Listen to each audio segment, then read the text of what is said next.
அந்த படம் பண்ணியிருக்காரு. ஏர்போர்ட்டில் வந்து லுங்கி மாதிரியெல்லாம் கட்டிட்டு ரொம்ப லோக்கலாக இறங்கி வருவார். ஸோ ஏர்போர்ட் லுக்குனா வந்து பாம்பே மாடல்ஸ்லாம் தெரியும் உங்களுக்கு.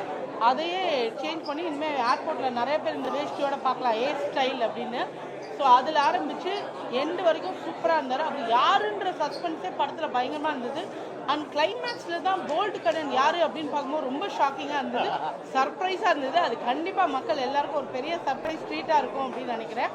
அண்ட் ஓவரால் படம் ரொம்ப நல்லா இருந்தது. இது ஒரு மணி ஹெய்ஸ்ட் படம்ன்றதுனால எப்போதுமே மணி ஹெய்ஸ்ட்னால் நம்ம எல்லாருக்குமே ரொம்ப த்ரில்லிங்காக இருக்கும், ரொம்ப நல்லாயிருக்கும். அதே மாதிரி இருந்தது. அண்ட் விஜய் சேதுபதி சாரும் ஆறுமுகம் சாரும் நம்மளை ஏமாற்றவே இல்லை. ரொம்ப நல்ல கண்டென்ட், அதே மாதிரி நல்ல படம். யோகி பாபு சாரோட காமெடியில் இன்னும் வேறு லெவலாக இருக்குது. ஸோ கண்டிப்பாக மஸ்ட் வாட்ச்.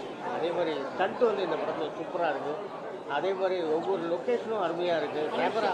கேமரா வந்து ஃபோட்டோகிராஃபி வந்து அட்டகாசமாக பண்ணியிருக்காங்க. ஒவ்வொரு சீனுமே கட் பண்ணி அழகாக கொண்டு போயிருக்காங்க. ஸ்டேஜ் எல்லாம் பிரமாதமாக. ஃபுல் படம் பார்த்ததுக்கப்புறம் எனக்கு ஒரு டவுட் இருந்தது, ஏன் இந்த படம் நம்ம இந்தியாவில் சென்னையில் எடுக்காமல் ஏன் மலேசியா அப்படின்னு யோசிச்சேன். ஆனால் அதுக்கும் ஒரு பெரிய ட்விஸ்ட் வச்சுருந்தாங்க, சூப்பராக இருந்தது. அது நீங்கள் படத்தில் பாருங்கள். ஆமாம், கண்டிப்பாக பாருங்கள், must watch. Bye. And all the best Vijay Sethupathi Anna. Thank you.